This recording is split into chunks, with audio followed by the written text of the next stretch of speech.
I think we have one coming in this morning. We are going to have a presentation at 9:15 about dam safety from the Division of Water Resources. I want to remind everybody there's a boil water order here in Topeka today. Kind of illustrates the importance of water in our lives. I talked to Leo Henning earlier this morning, and he said the problem here in Topeka was a problem with the chlorination of the water here.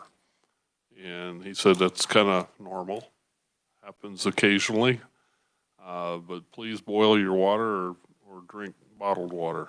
We don't want anybody becoming sick from a bacterial infection. Kenny, did you have something you wanted to say? Oh, I think it was something to, something.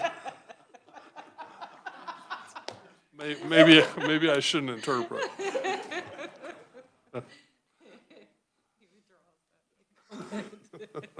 I don't sit too close to him, you know. Anyway, I should have asked this question a little earlier in our process last week, but has anybody here on the committee had any further discussions with constituents or some issues that we didn't at least address last year or hope to address this year in your summer break? Sandy? Good morning. Thank you, Mr. Chair. Well, yes, there's some challenges with the certification for operators for in municipalities who do water treatment and water waste treatment. They're having a hard time getting their certification done. Several of them have tested more than once and aren't passing their certification tests, and they don't get feedback on what they're missing on the test. So, but the pass-fail rate is pretty poor. And so we've heard from several supervisors of operators, and they say these guys know what they're doing. So there's a challenge here that the certification is managed through KDHE. So we're looking into what's going on and working on a bill. Mm-hmm.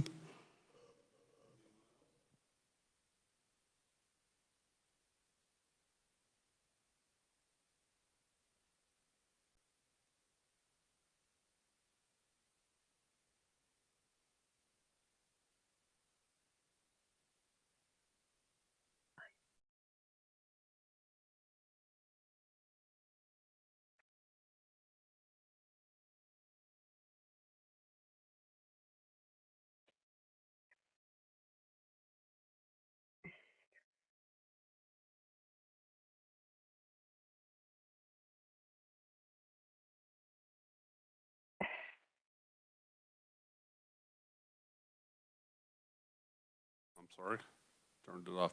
We have an update from Kansas Water Office on our most recent 2302 bills and progress and what's going on there. I'll let Connie surprise us with some of those facts and numbers on Thursday, but it's very glaring the need for us to address water issues here in the state of Kansas. Anything else from the committee? I guess we can go at ease for about 8 minutes. We're waiting on our presenters to come over from the Senate Ag and Natural Resources. We're sharing with them today the presentation, and they anticipated 45 minutes. They started at 8:30. He should be here by 9:15. So we'll take a short recess here.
Seeing none, are we ready to proceed with our presentation on dam safety?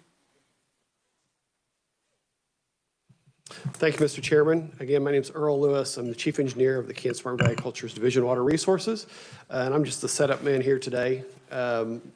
Joe File with Benish is going to do the majority of the presentation, but I wanted to give you a little bit of background. I know we have presented to you before on our dam safety program, but just to remind you that Kansas has had a dam safety program or water structures program for almost 100 years now. It's evolved over time, as you might expect.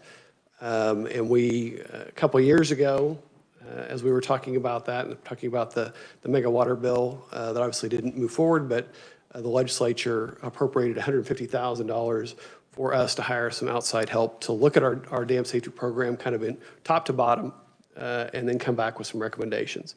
And so that's what we're going to talk about here today is kind of the results of that analysis and those recommendations. As I do that, I just want you to know kind of the process that we went through.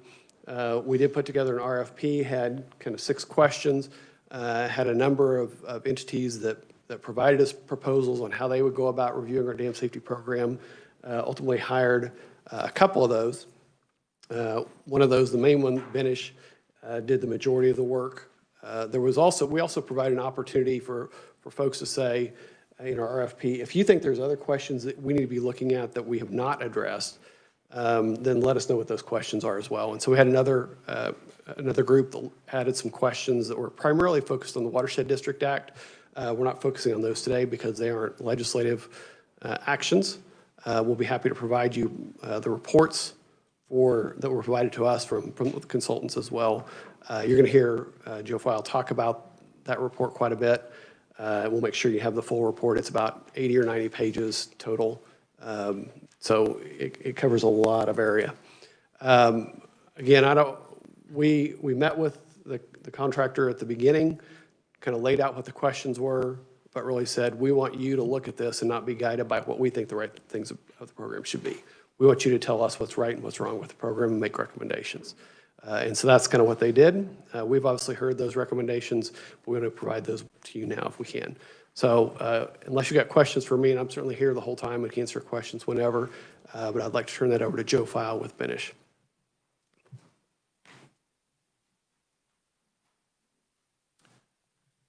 Good morning, Mr. Chairman. Good morning, committee members. My name is Joe File. I'm with Benish, and our firm, along with our partner and subconsultant WSP, was selected to look at the DWR dam safety program, and that's what I'm here to talk about today.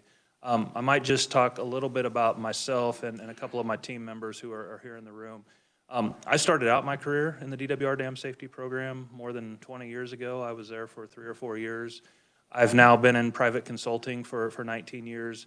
During that time, I've designed watershed dams in Kansas. I've done a lot of work contracted with the Army Corps of Engineers, NRCS, USDA NRCS.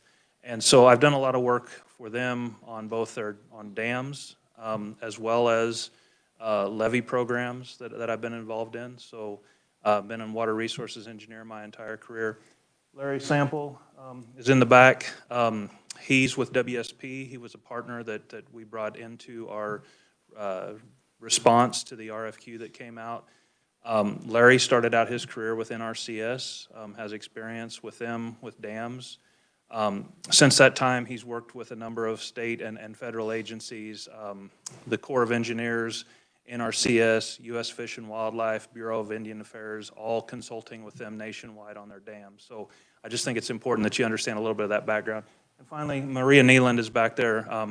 She's with Benish, and she does a lot of work with communities, municipalities on stormwater compliance, but she does a lot of program assessment type work.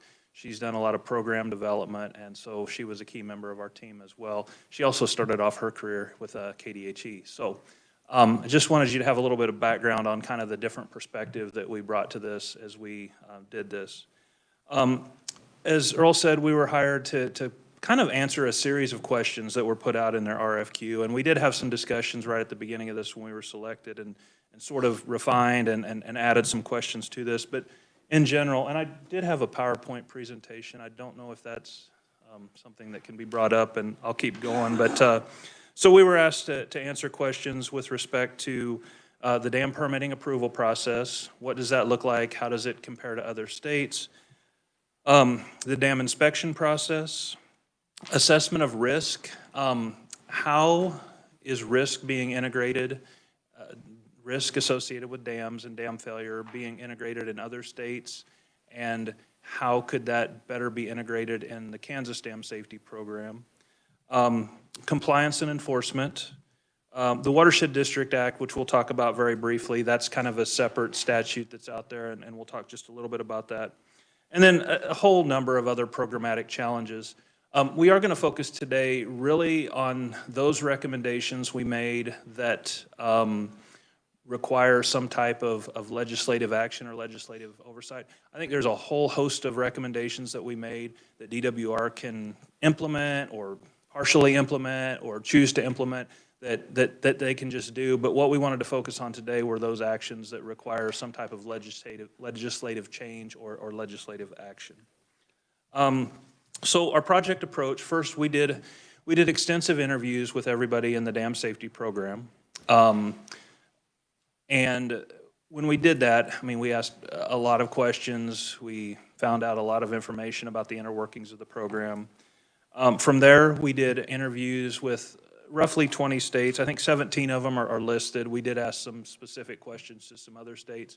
We spent about 1 or 2 hours with each of these states, talking with them about a lot of the same questions I just went through before. What size of dam do you regulate? How do you handle your inspections? How do you handle compliance and enforcement? And a lot of very specific questions that we were looking for answers to as well. So we got a lot of great information. We kind of developed a crosswalk of criteria with the other states. And actually, there is a publication out there where we were able to kind of crosswalk a lot of this on all 50 state basis. We also did look pretty extensively at some federal and other associations, federal agencies and other associations. So the Association of State Dam Safety Officials, ASDSO, they are kind of the group that puts out a lot of recommendations for dam safety programs across the nation. They work very closely with the states as well as federal agencies to do that. NRCS obviously has designed and built a number of dams in Kansas. I would say they're by far the #1 dam designer in the state of Kansas would be NRCS. And so we certainly looked at a lot of their standards, as well as U.S. Fish and Wildlife and some of the Corps. I mean, when everybody thinks of the Corps, they think about these great big giant dams, and we weren't looking at that criteria. But there is a lot of stuff they do within their programs that is very applicable to the state.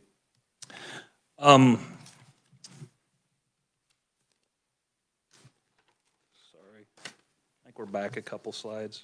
So what we did is we looked at all this information. We developed a series of recommendations on changes that could increase efficiency of the existing program. Some of the things we were looking at is just how can we increase efficiencies to what you do? And we did have a number of recommendations. One example is with inspections, we're recommending changing to a tablet-based inspection approach so that all that can be done in a drop-down database, and then you can populate reports from an automated standpoint, which a number of states are doing very successfully, and it would increase some efficiencies. So how can we increase efficiencies, but also what changes are necessary to the program to, to increase the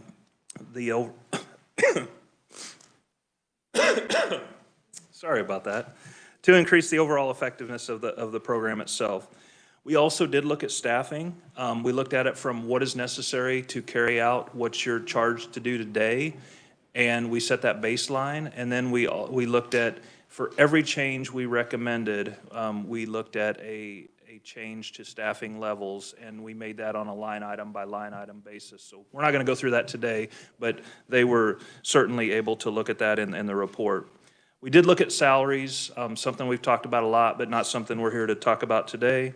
Again, involvement by KDA staff was limited to those interviews when it came time, and our understanding of the program and the operations of the program. When it came time to make recommendations, we did that completely independently without coordination with them. They saw this report when it was largely in draft for the first time, and they saw a version of a PowerPoint, but instead of 15 slides, which we have today, I think theirs was 140 some, and took about 8 hours to go through. So that's kind of a summary of our project approach. So moving on to findings and recommendations, and I think I'm on slide 4. Before I go into that, I want to talk about a couple of definitions which I think are pretty important to either review or, if it's new to you, to talk about. The first one is I'm going to talk about hazard class potential a lot within this series of findings and recommendations. Hazard classification potential, low hazard, significant hazard, or high hazard dams, that is a classification of consequence, not a classification of risk. So if a dam is low hazard, it does not mean that the dam's in really good shape. What it means is if the dam were to fail, no matter how likely or unlikely that would be, that the consequence of that failure would be pretty minimal, limited to agricultural land, low volume roads, things that have a low probability of loss of life and a relatively low economic damage associated with it. When we talk about a high hazard dam, we're not talking about a dam that's got a lot of deficiencies. It could be 100% compliant with all criteria or exceed all criteria. It's simply a measure of if that dam were to fail, the consequences would be substantial. So a dam that has, 100 homes downstream of it, large commercial or industrial facilities, public utilities that if they were taken out would have a significant impact on the public. Those are the types of things that constitute a high hazard potential dam. So again, just want everybody to understand hazard classification is a classification of consequence of failure, not likelihood of failure. The second thing I want to talk about is risk. Risk is a classification of the consequence of failure coupled with the likelihood of failure. So the highest risk you can have is a dam that has a lot of deficiencies, that has a high likelihood of failure, and it has a significant consequence of failure, a high hazard classification. So if you have both of those things, you would be high risk. If you only have one of those two things, you're probably a moderate risk. You can have a very deficient dam, but if it fails, the consequences are very low, it's still just a moderate risk. Or if you have a dam that the consequences are substantial, 10,000 homes would be impacted by dam failure, but the dam is very, very well constructed. It still has some risk because the consequences are so high, but it's not high risk because the dam is in very good shape, it meets all the requirements, etc.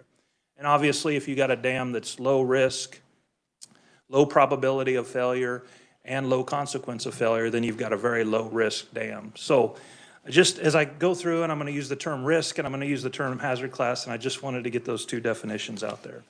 So moving on to number 5, which is definitions. The first thing we were asked to look at is the definition of a dam. What's the size of dam that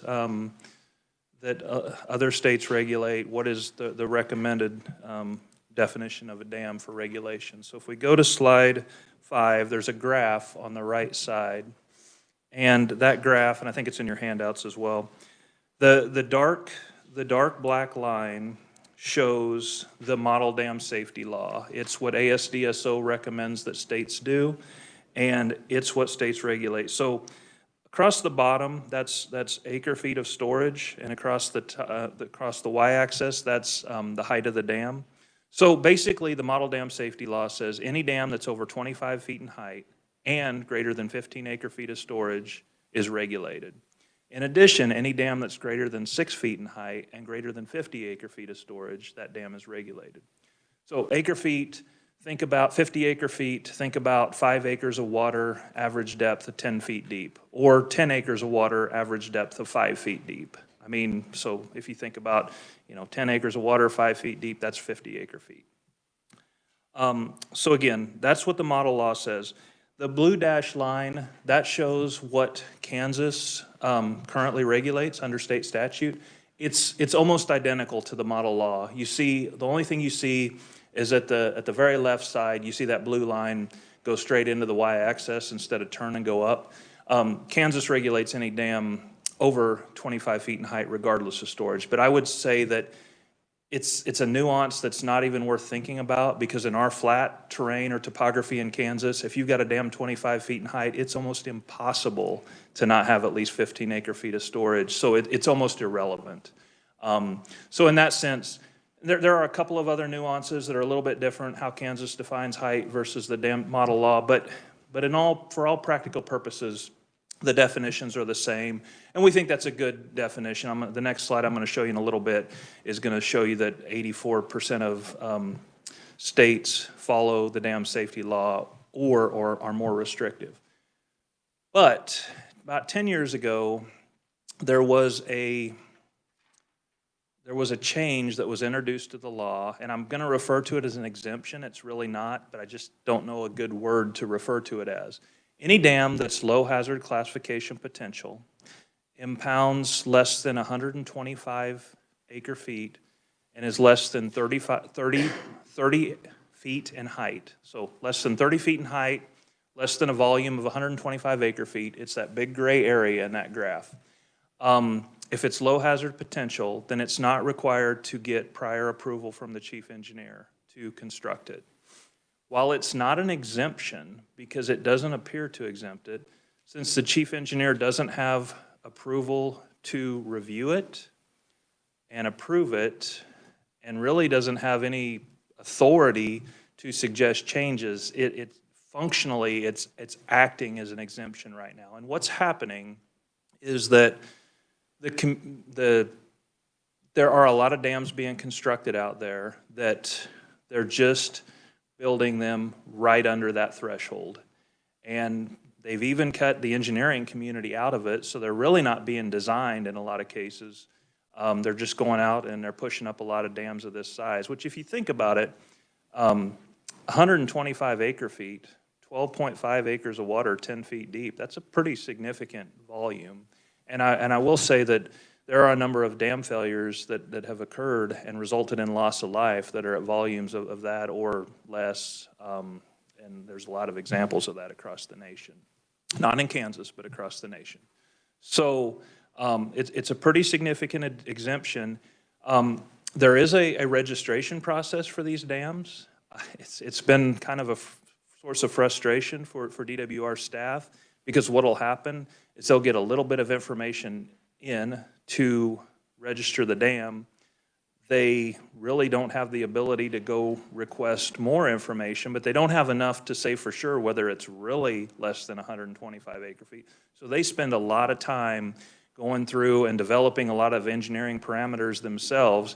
So while some may have thought that this is actually a reduction of workload when this was done 10 years ago, it's actually been an increase in workload, because there's so much time that has to be done in trying to figure out whether these dams are really less than that. There's no engineers involved, so there's nobody to ask. So it's taken a lot of time. We're recommending removing this exemption for a variety of reasons, which we'll kind of talk about in this, and I can answer questions on at the end. But we think that it's something that should be removed. The next thing, the statute does make reference to unsafe dams and enforcement of unsafe dams, but there's really nothing that ties, there's no regulation that really goes into detail about what an unsafe dam is or constitutes right now. We don't believe that any dam that is deficient or doesn't necessarily meet one particular design criteria should automatically constitute unsafe. What our recommendation is that we should define unsafe and we should tie it to risk. So you may have a dam that doesn't meet one or two of the criteria, and it's deficient, and certainly the owner needs to know that they don't meet all of the rules and regulations. But in terms of taking the next step to pursuing enforcement action, really risk ought to be the driver of when and how that's done, and risk ought to be the driver to really establish when a dam is unsafe. And so that was one of our core recommendations that we'll talk more about when I talk about risk-informed decision-making. Flexibility for modification and repairs. Right now, when a dam is modified, and I'll just use the example that's the biggest one of all these. Majority of our dams in the state have corrugated metal pipes. They have a design life of anywhere from 25 to 50 years, depending on soils, coatings, a number of things. When those pipes need to be replaced, the dam may be deficient in other areas. Right now, the regulations require that all of those deficiencies be addressed to replace that pipe. Maybe if those deficiencies result in a really high risk, that should be done. But if those other deficiencies aren't really driving up risk, it seems like Let's address the thing that's the biggest contributor to a potential failure, which is that rusted out corrugated metal pipe. Let's worry about the other stuff later when there's money available. The only way to do that right now is every one of those applications gets routed to the chief engineer, and Mr. Lewis has to look at every single one of those and issue waivers on all of those if they're not compliant, even if he believes that they're not really resulting in an increased risk. So that's being done a lot right now, and we believe there should be some flexibility to approve modifications without addressing other deficiencies, especially if those other deficiencies are really not driving up a high-risk scenario. And then finally, there are a number of what other states consider policy or guidance that are in regulations, non-safety standards. They really don't result in safety, but there are a lot of nuances about how many geotechnical borings need to be done in order to, in a set of plans, or just a lot of very specific things that makes, again, for a lot of waivers if something needs to be done differently because of the size of the dam. So there are a lot of things that we believe could be moved out of rule and regulation and into a set of recommendation or guidance documents that other states are doing. And that was a recommendation that we made as well. Moving on to inspections on the next slide, which I believe is slide 6. I'm sorry, slide 6, actually, just to go back. So 18 states follow the model law, or just slightly higher. 24 states have higher standards than the model law, and this goes back to that graph and what dams are being regulated. So of those, 84% of the states are either at or above the model dam safety law in terms of dams that they regulate. Kansas, because of that exemption, we wouldn't necessarily include them in that 84%. So right now, Kansas is actually not within that 84% like these other states. Okay, moving on to inspections. Over the past probably 15 to 20 years, who's responsible to do inspections has changed back and forth. For a long time, 20 years ago, it was the responsibility of the Division of Water Resources to conduct dam safety inspections. And they're doing high hazard inspections on a 3-year basis, once every 3 years, and on significant hazard potential dams once every 5 years. Low hazard dams in Kansas have historically not been inspected. There was a time 15 years ago, maybe 20 years ago, when the law changed and it put the requirement on the dam owner to hire a consultant to do an inspection that met a pretty detailed set of criteria and submit that to the Division of Water Resources. There was also a provision that if they didn't do that, DWR could inspect the dam and bill the owner for a certain fee. That's then reverted back to agency-based inspections, and then it's reverted back to now the dam owner is required to hire a consultant. There are a number of problems with this. One, I would say, is that the inspection reports have gotten, in general, there are some very good ones, there are some engineers doing these that do a very good job, but in general, there are a lot of pretty poor reports that don't meet the requirements. There's no real enforcement mechanism to go back and say, you need to do this, because there's really no ability to do that. And so we're getting some pretty poor inspections.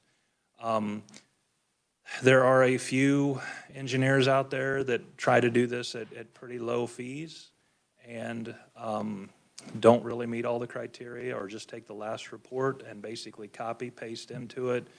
It's clear if you go look at the dam, they're not spending a lot of time on these, and they're really not addressing all the criteria. So we're getting some pretty poor inspections. In a lot of cases, dam owners simply aren't doing them, and there's no real enforcement other than just writing letters to get them to do this. So that's one problem. Another problem is that because of the process, there's really no relationships being built between the owners of these high and significant hazard potential dams with the agency. There aren't those relationships, and when you talk with other states, and I think there's only one other state that uses consulting inspections exclusively of all the ones we talk to, and when you talk to the other states, they'll say that that is the single biggest advantage to enforcement is when deficiencies are found, they're able to meet on site with the owners. They're able to talk through what these deficiencies are, what it means, why it's a problem, what the consequence of that deficiency could be. And because there's not that type of relationship here, it makes it very difficult to build that trust with dam owners. So if DWR writes a letter and say your dam's not in compliance because this deficiency is found, they really don't know the process, they don't know the person, and so you start off on the wrong foot. And other states have basically told us, because that was not something I expected to find going into this, that is one of the single biggest ways that they're able to get enforcement actions is just by building that mutual trust, which isn't occurring in Kansas.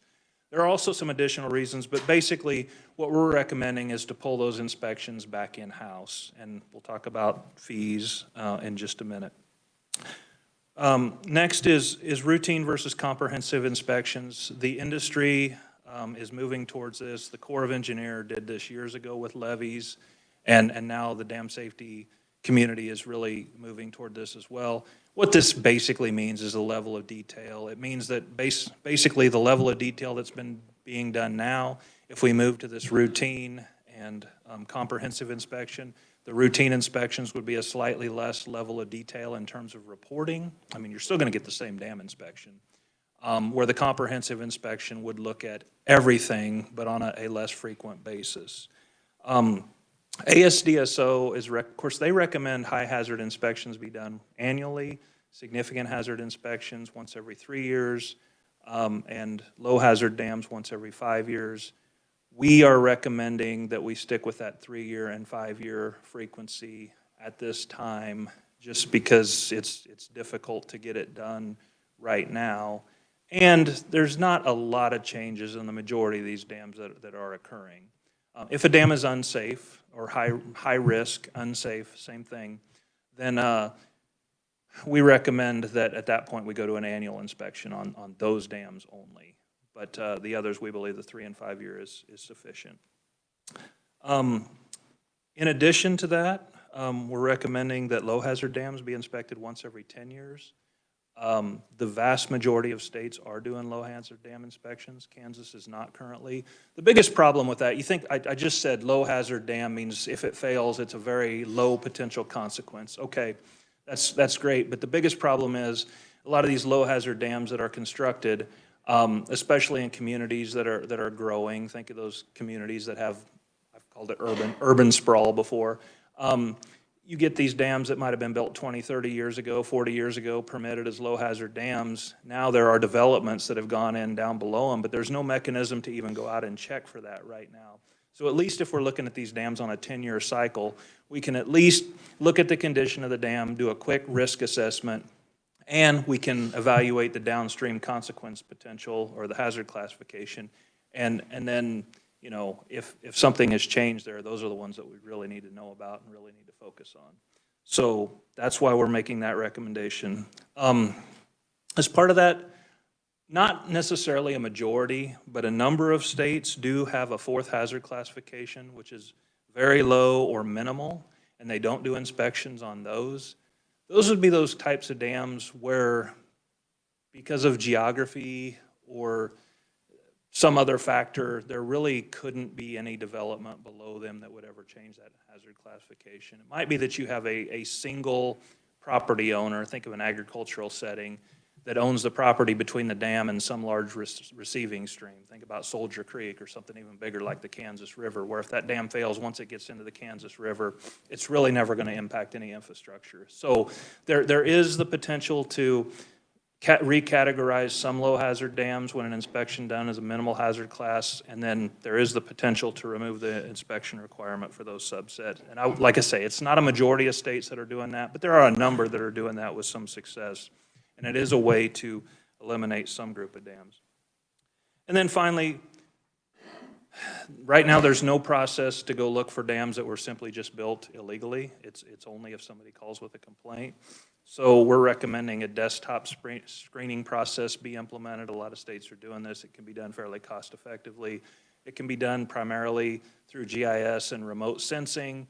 and you can evaluate what dams may have the potential to meet a regulatory or jurisdictional size, and then you can, follow up on those. But again, it takes time, and right now there simply isn't the time or resources to do that. Moving on to the next slide, which is fees. So we are recommending 2 revisions to fee structures. The first one is for permit applications, and that could be for construction of a new dam, or it could be for modification of an existing dam. Right now, to do either one, the flat fee requirement is $200, and which isn't even, it's orders of magnitude off of what it functionally takes to do those kinds of reviews. When we were talking to other states, there are a number of states, not a majority, but a number of states who are doing a percentage of construction cost. And some of them have a sliding scale.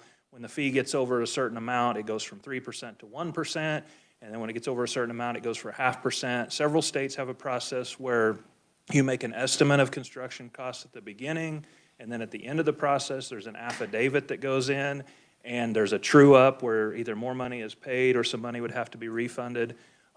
There's one particular state we talked with, and it's not California, although they do have a very hefty fee structure. But there's one state we talked with that they just have a flat 3% fee. They did a modification on a dam last year, and their application fee on one dam was over $1 million. So just to put that into perspective. Now, the other thing some of these states are doing, and we'll talk about this at the very end, is they are using some of these fee funds to run a cost share program to address some of their highest risk, most efficient dams, and they are doing a cost share program. So that's how those fees are being spent on the back end. We're not recommending anything like that. We're just trying to right-size the fees that are somewhat commensurate with the level of effort to do these reviews. So that's where the $5,000, $3,000, and $1,500 came from for new construction on high, significant, low-hazard dams, and then for modifications, the $3,000, $2,000, and $1,000. And we felt like that was at least a step in the right direction to come closer to right-sizing the fee to the level of effort. It's not always going to get to the level of effort, but at least it's closer, and it seemed very reasonable, very much in line with what the states are doing that have smaller application fees. The second fee that we're recommending is an annual registration fee for high and significant hazard dams. A lot of states are doing this, and they're doing it very successfully. But how we're viewing this is an offset to the inspection costs. Right now, to do a dam inspection, if you were to go out and do an RFQ and make it clear that you're going to enforce all the requirements of the dam safety inspection, I think that, about $5,000 is the going rate for a dam inspection and to write one of these reports. So if you think about the fact that, $1,500 per year for a high hazard dam where the owner is currently being required to hire somebody to do an inspection once every 3 years, they're spending about $5,000 once every 3 years. So it's really just a shift in them paying their consultant once every 3 years to paying that same amount of money, but spreading it out as a fee structure. And the intent of this fee is to help subsidize the cost of doing those inspections internally. So we really didn't view this as a change in fee when we recommended it. And in fact, we did suggest that, over time, if we wanted to truly right-size this to the cost, that there could be an additional evaluation and that could be done. Because, it really is intended to cover those inspection costs. Right now, I think it's close. It may be a little low on some dams. And if a dam owner has a cluster of dams where you can get, some value of quantity, then it could be a little high, which is why we did consider a $10,000 cap on any one owner. I'll just give you an example. The city of Atchison owns and operates 25 high and significant hazard dams. It's part of their flood control system. Of those, I think 18 are high hazard, 7 are significant hazard. So, you can see what that would be. But currently they are hiring consultants to do those still on 3- and 5-year schedules, and that is a requirement that's on them. So, moving on to risk-informed decision-making. Again, this is where I talked about that definition of risk. Risk-informed decision-making, RIDM, RIDM, I mean, it's the acronym that's being used nationwide. Basically, it can mean a lot of different things, from these comprehensive, semi-qualitative risk assessments where we talked to one state on the East Coast. They were piloting a program for this. They hired a consultant to do a quantitative risk assessment. They were spending $130,000 on one dam. Colorado has 5 on-call consultants they use to do semi-qualitative risk assessments. They didn't want to tell us what their fees were, but they did suggest that they're in the tens of thousands of dollars per dams, and in some cases in the hundreds of thousands of dollars per dams. We're not recommending anything like that in Kansas. We're recommending this in the simplest form. NRCS and U.S. Fish and Wildlife both have some simple processes that you can work through. We envision this process to take between 1 and 2 days per dam. We envision the process to be something that can be done in-house, and once it's done on every dam, it can be updated on even a quicker basis. So how we're using risk-enforced decision-making is just a quantitative procedure to work through a listing to help quantify risk. And obviously, as part of that, we're looking at both the consequence of failure, the hazard classification, and we're looking at the likelihood of failure. And there's a process that you can work through to do that on a pretty simple basis. We think that this process should be tied to the definition of an unsafe dam, so that unsafe dams are those highest risk dams and not necessarily all deficient dams. There can be a deficient dam that's moderate risk that we can tell the owner that they maybe should do something to comply with the requirement, but don't need to elevate it to unsafe. Compliance and enforcement, we're recommending that it be tied to compliance and enforcement. I think that's one of the frustrations now, is really the only enforcement mechanism that DWR has is through the court system. And so you can write an owner on every deficiency, but they can only take the most highest risk of the high-risk dams and really functionally do anything with. Otherwise, it's all just writing letters explaining what criteria aren't met. And I think this risk-informed decision-making will allow for dams to be categorized and treated differently. And finally, and I say future grant funding will likely be tied to our RIDM. It actually already is. There are some federal funds that are being allocated now that are being assigned based on risk, and that's going to continue into the future. So it's going to be important for funding as well. Moving on to the next slide, I just want to touch on the Watershed District Act. This is the one thing, it's its own separate statute.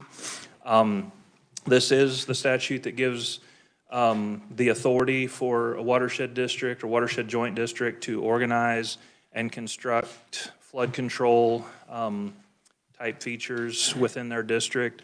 A lot of them historically have almost exclusively constructed flood control dams and floodwater retarding dams, and then those treatments upstream that help keep the sediment out of those dams. Within that statute, the chief engineer is mentioned a lot, and the chief engineer is required to review and approve a lot of things. But what the criteria is, like for example, the feasibility of a dam, does it have a positive benefit cost ratio? Chief engineers required to approve those type of things, but there's really no basis for how that's looked at. If somebody submits an analysis, there's really no ability to say this is good or it should have been done a different way. And so with that, there is no rule and regulation writing authority within the Watershed District Act, and I think that's our single biggest recommendation, is that rule and reg authority really ought to be put in there. So some of these things can be better defined through rule and regulation on how the chief engineer will perform the responsibilities that have been delegated within the statute. I will say, in talking with other states, the one thing I wanted to say about watershed districts is a number of states have seen boards who have simply abandoned their positions. They've seen watershed districts disband. The Watershed District Act in Kansas doesn't appear to allow for the disbanding of a district if they've already constructed dams. Although if board members were just simply, positions weren't able to be filled, no one really knows what's going to happen. And it hasn't happened in Kansas. The watershed program's pretty strong. But in other states, particularly in the southeast, there are a number of states who say the biggest problem they have within their dam safety program is watershed districts that have dissolved. And in one state, they've assigned the responsibility of those dams back to the landowners who never agreed to that, never signed up for that. All of a sudden, they have deficient dams, potentially facing hundreds of thousands of dollars of repairs for deficiencies, and they never signed up for it in the first place. It's a big problem. That problem doesn't exist right now in Kansas, but with aging boards, younger generations that don't really understand the value, it may become a problem in the future. So we also recommended the formation of a stakeholder group to kind of study this better and try and develop some additional policy. Staffing and funding, I'm going to go pretty quickly through this, but with respect to staffing and funding, we did set the baseline for the program. Right now, there are 4.5 FTEs within the program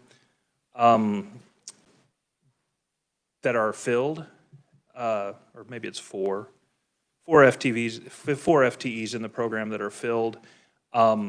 There are 3 additional positions that were granted a year or 2 ago.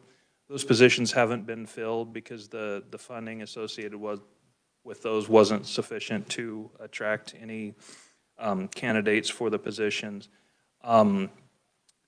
We did a recommendation if staff just does what we believe they're charged with through statute and rule and reg today, we believe it would take the 7 FTEs, so they're still 3 short, but that is the baseline that we set.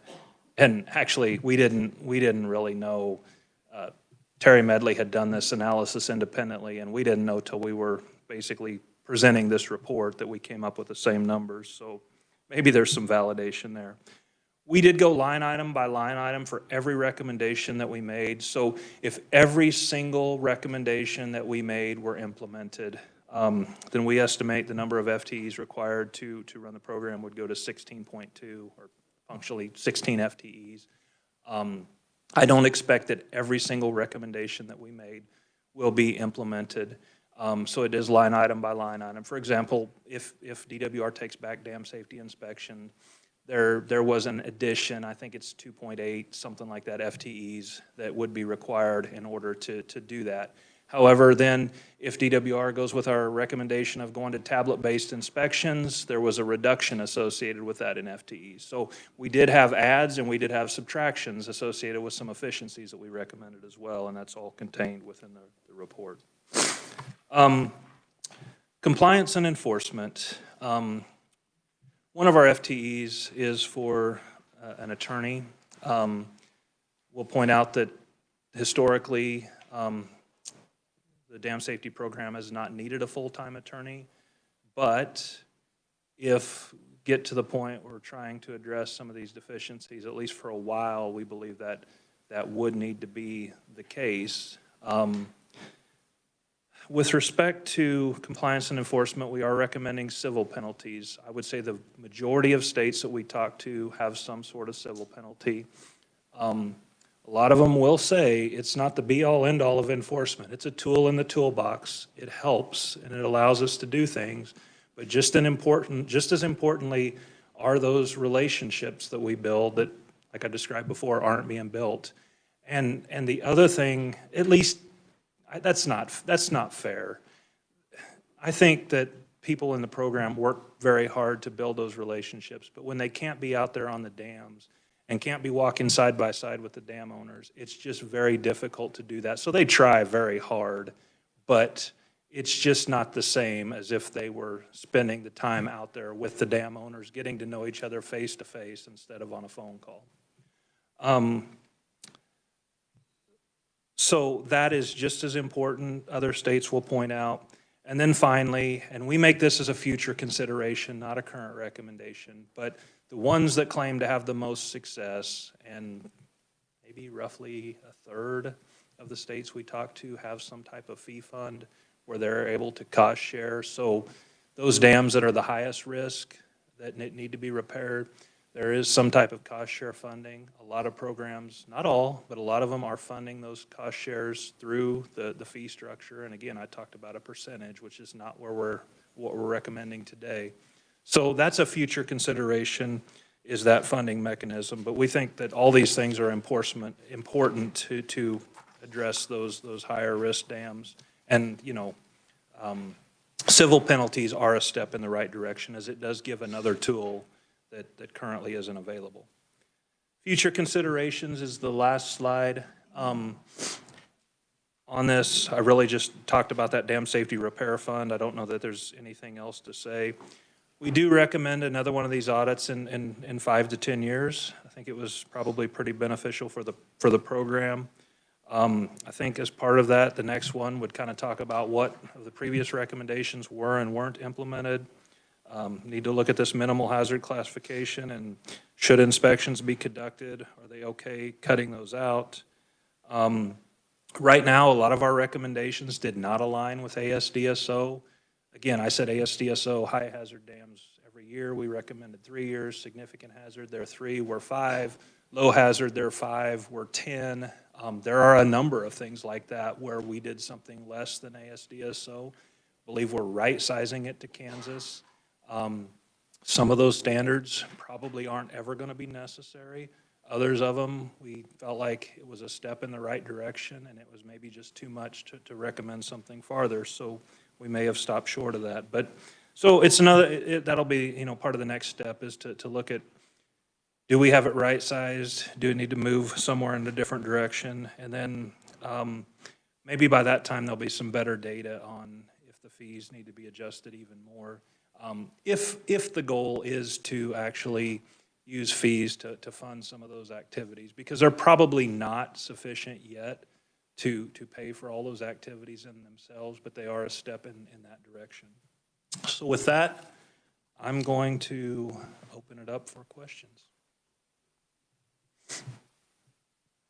Representative Blex. Thank you, Mr. Chair, and thank you for your presentation. I guess I have a couple of questions for you.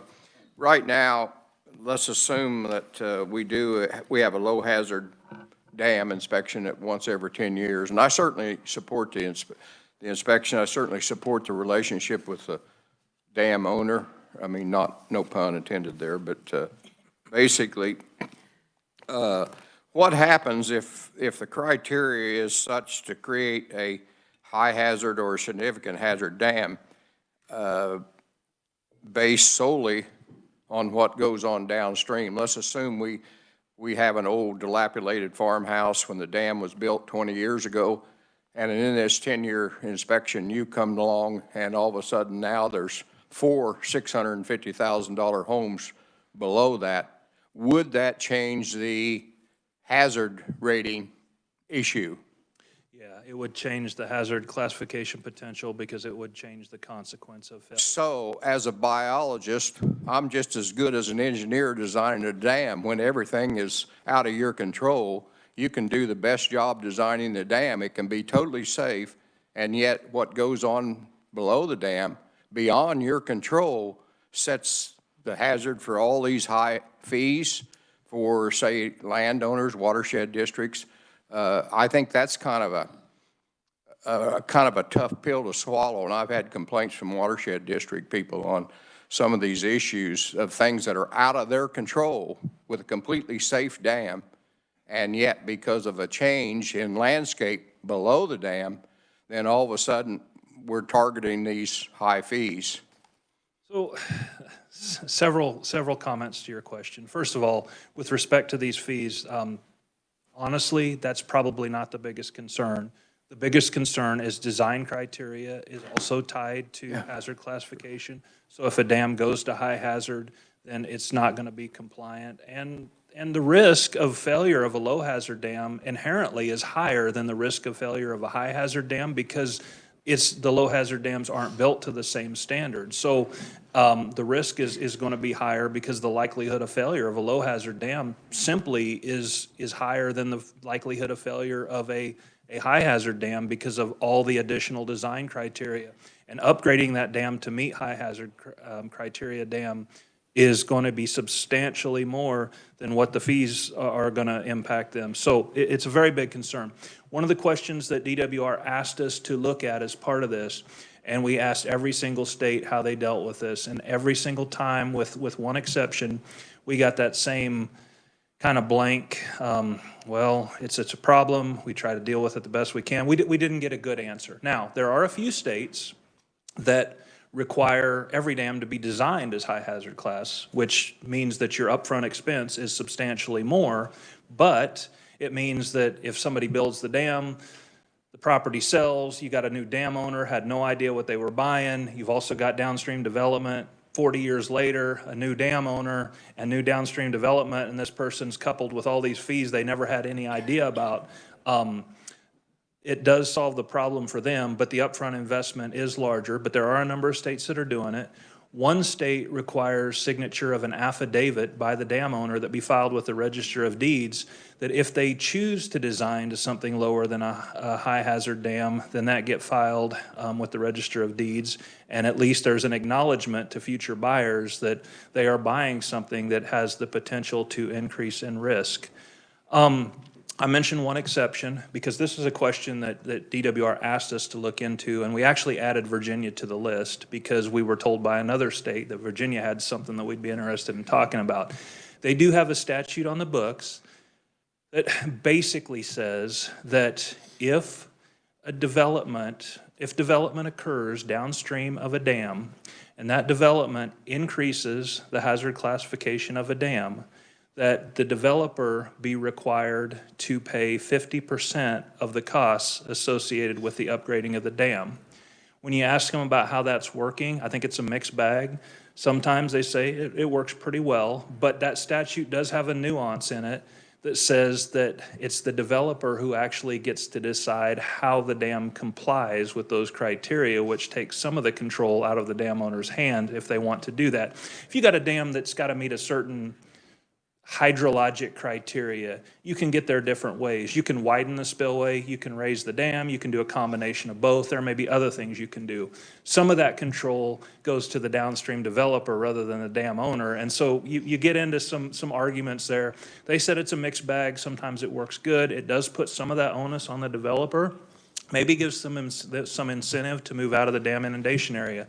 The other thing I'll point out, over the course of the last 15, 20 years, SAKW was a huge advocate for getting counties to implement zoning of these dam breach inundation areas below dams so that you couldn't build within them.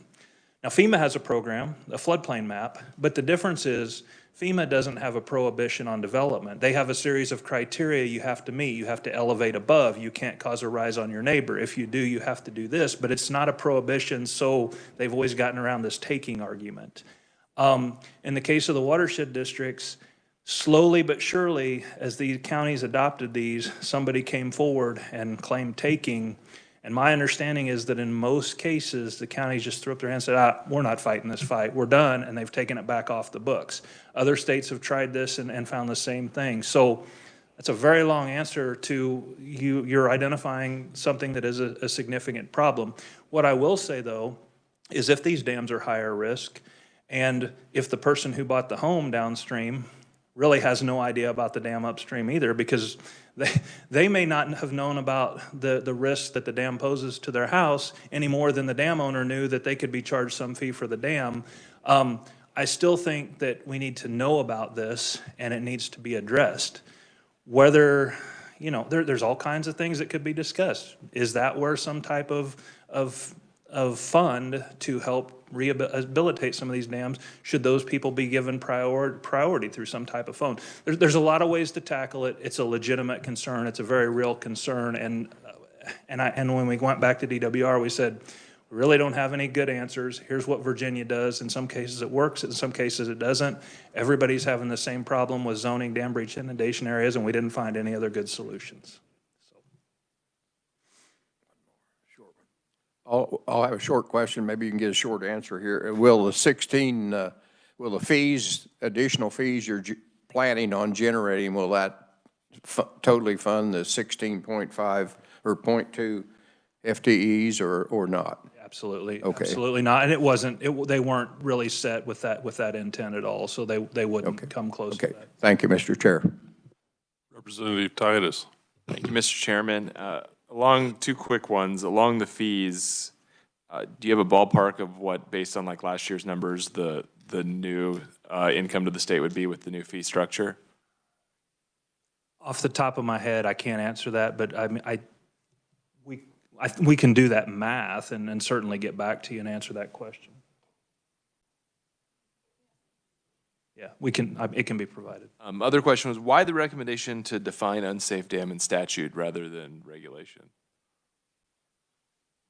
It's a term, and right, they should have regulatory authority to define that. Because I believe that I believe the term is in there right now, and I could be, I would want to go back and double check this because it's been a while, but I believe the term is in there right now. But actually, the term is in there, but I think the definition of how you get there or how you define it could very well be in regulation. So I think the presentation does say statute, but I think it probably does belong in regulation. Representative Vaughn.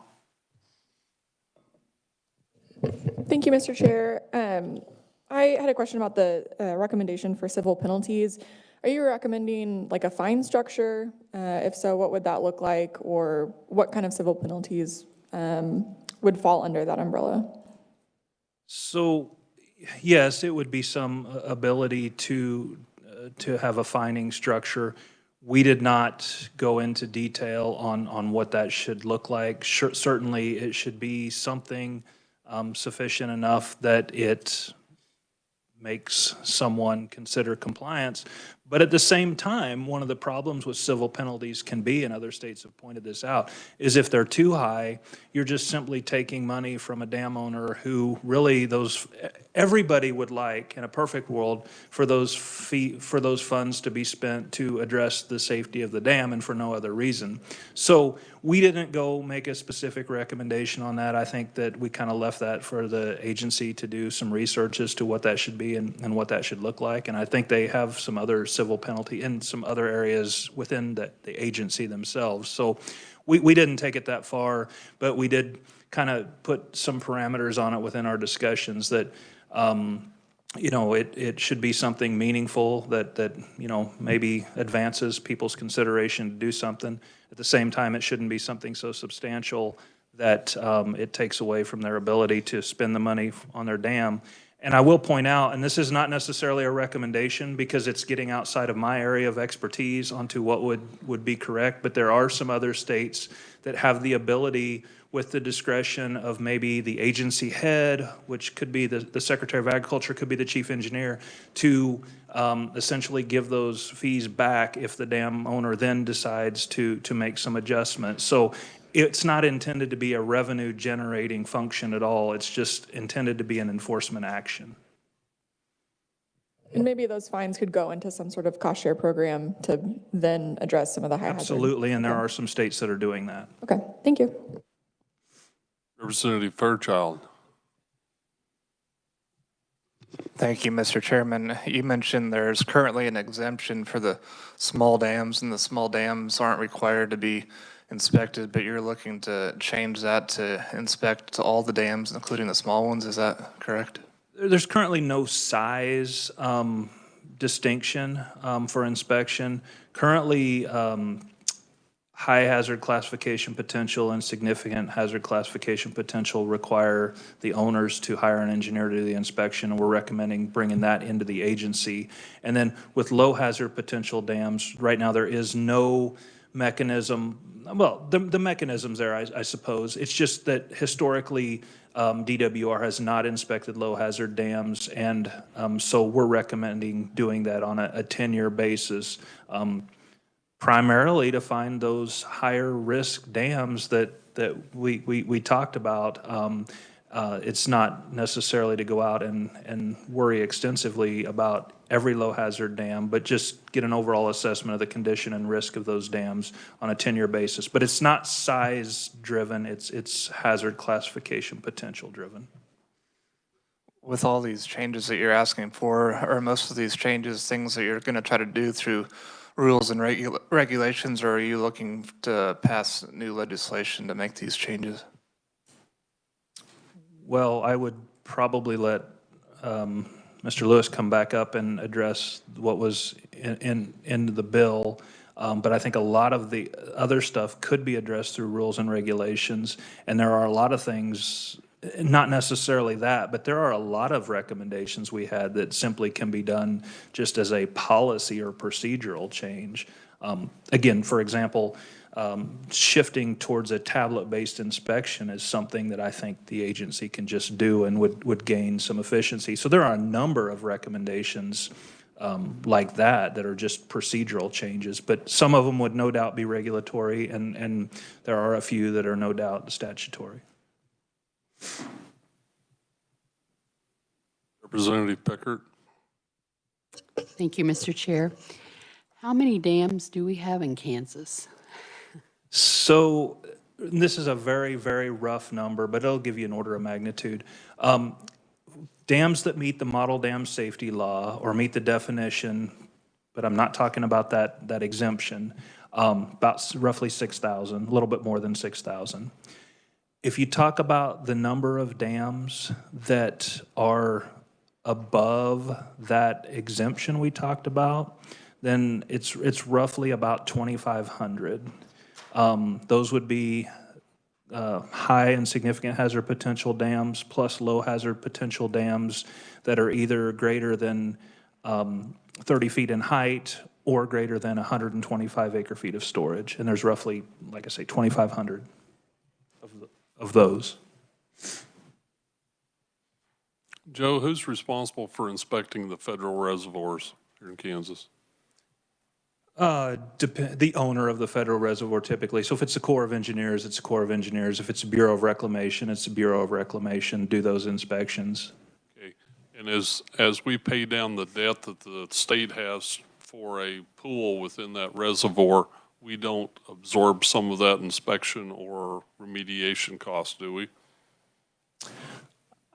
Somebody else will have to answer that question. I'm not able to answer that question, sorry. Okay. So there are times that NRCS designs dams in pasture land or within a watershed. Earlier you referred to the purpose of those dams is to flood control and sedimentation. Are those two main? Yeah, grade stabilization is another one. A lot of times in their benefit cost, there's also protection of structures such as bridges, which really could come back to either grade stabilization or flood control. So yeah, sediment, flood control, and grade stabilization are the primary reasons. Okay, so all of those, let's say 2,500 dams that are out there that have some priority, they're actually in many ways helping our sedimentation in our larger reservoirs. In a lot of cases, the answer to that is yes, if they're immediately upstream. It does depend sometimes on the dynamics of the watershed. Sometimes if you get really clean water in certain types of soil exiting through one of those structures, it can actually increase erosion downstream. You have a tendency to pick that sediment back up. So I would say the answer to that question is kind of a case-by-case basis as to whether it's yes, no, or maybe. Representative Howerton. I'm sorry, Representative Amix. Thank you, Mr. Chairman, and I appreciate your question about the federal dams. Joe, thank you for being here today, but you know, I can see headlines tomorrow when we talk about civil fines. But my question here would be, you talked about you know the relationships that needed to be built. Civil fines are only going to be our last resort. We're going to continue to work, you know, with property owners or dam owners in these particular cases before we would ever get to some civil fines. That is absolutely our recommendation. That's what other state agencies have said, and I absolutely assume that's how they would how DWR would operate with those civil penalties, is they would just use them as a tool in the toolbox, and I presumably definitely not the first tool in the toolbox to use. In fact, I think the relationship building, if you can identify one thing you do first, it is let's spend the time, but you've got to have the staff and the ability to do that. But let's spend the time going out and working with and educating dam owners and helping them understand. And you're not going to do that based on a phone call. You're going to go do that boots on the ground. A lot of people are just going to respond so much better to that. I think a lot of us in the room would recognize that a face-to-face conversation, you're going to accomplish something a lot different than a phone call or a letter writing exercise. Thank you, Mr. Chairman. And I just bring that up because I can just see, us having to fight a battle we really don't need to fight is that, we're going to do everything that we can to be able to work with that property owner in every particular case before we were to ever get to that point. So anyway, thank you, Mr. Chairman. Exactly. Representative Howerton. Thank you. My question is for Chief Engineer Lewis, if he would help us with that. I just want to know your biggest takeaway from this report. Was there anything surprising or thoughts that you'd like to share? Well, I think, it reinforced a lot of what we hear from staff all the time that work on this program, day in and day out. I think bringing the inspections back in-house is probably the biggest takeaway. And as Joe just mentioned, really building that relationship. And I think if you think about it from the standpoint of, not to speak ill of my brethren on the private side, but if you're hiring a consultant, a lot of times you're going to try and, especially if it's a state obligation that you hire a consultant, you're going to hire somebody at the lowest cost. And that person is going to be motivated to do the least work they can to meet the state regulation. And so a lot of times what they'll see is if we were out there, we'd see something that we say, maybe that's not a problem today, or it's a little bit of a problem today, but if you can spend $10,000, you can fix it. But in 5 years, you might have to spend $150,000 to fix it. That's going to be a conversation. It's going to be that face-to-face conversation that Joe was just talking about, that we see that not only as a relationship building, but we can see that as public service. Because now we come back 5 years later, and now it's $150,000, that guy's going to be pretty unhappy. And I think on the private side, there's going to be a motivation to try and make sure you maintain that financial relationship. And so if the owner says, I don't want to deal with that right now, then you're going to say, that's fine, and we move on. And so that's part of, I think, what we see as a big takeaway is really trying to make sure we have better relationships with our dam owners and have that ongoing conversation. And Representative Amex, I agree completely. We've had a couple, one of the things that really motivated me early on the Civil Fine Authority, we had a dam in the central part of the state that during in a really wet period, we started getting calls because it was backing water up over a township road and causing a lot of local concern. And we had already known about this dam. We've been trying for several years to get it remedied. And so I'm like, can we make the guy do something? And like, we really can't. We've already sent him letters. We've already contacted the local county attorney. Obviously, he's busy on any number of other things rather than this. It's not very high priority. So we're stuck in this kind of round robin, discussion with the dam owner saying, you need to do something, and he kind of ignores us. And then the locals are mad at us, they're mad at him, and took us several years, had to get a new owner for that property before we got the dam fixed about 3 years later. So that's the kind of thing that we really want to try and avoid. That's where I think a civil fine authority, where you could say, all right, if you're not going to fix it, then you're going to pay a fine. We really want to get their attention and get action compliance rather than trying to generate revenue. Representative Fairchild. Thank you, Mr. Chairman. I was just wondering, would you be able to just real briefly describe or explain what's in the bill that you're introducing? Yeah, it's a lot of what Joe's talked about. Certainly the biggest ones are eliminating the exemption to bring it back to what was pre-2013. And again, I don't want to get too far into it. If we look at what the statute says now, it's really unclear of whether those dams are regulated or not. Because it says they're still qualify as a dam. We still have regulatory authority over them, but somebody go out and build a dam up to 125 acre feet without our permission or without our oversight, but we're still responsible for them. If something bad happens, so we look at the law and come back and say, why didn't the state regulate that? Because we've got this ambiguity in the law. So that's part of it. Bringing the inspections back in-house and the fee structure are probably the next two big things. And then getting rule and reg writing authority for the Watershed District Act so we can clarify some of those things. That's really the biggest pieces of the act, of the bill that we're proposing. I guess I have a small question here. What would be the salary difference between, why haven't we been able to fill a few more positions at this time? Yeah, you bet. Just to give you, so if we go hire somebody right out of college right now, an engineer, we're going to pay them mid-50s, $55,000, $56,000 a year. One of the things that when Joe and his team were giving us a presentation, they give us examples of two people who were hired right out of college, like that month, that have been paid $82,000 a year. So that's the difference that we're seeing is mid-50s to low 80s for right out of college. And if we go on up to trying to hire professional engineers, we're going to advertise at about 83 to 85. On the private side, we're seeing 110 to 125. So we're probably $20,000 to $30,000 behind the market right now. Representative Vaughn? Thank you, Mr. Chair. For the chief engineer, if I may. So in terms of what's in the bill, in your list, it also seems like the RIDM is fairly important, but may not be required under statute. What's needed in order to implement that? Well, I think we can do that through guidance. We can do that through the regulation. And so that's certainly something, as you talked about, we think we can do that through internal action without legislative direction. Certainly, if you want to require that we do that, we'd be open to it, but we're going to move that direction one way or another. Anything else? Joe, did you have something?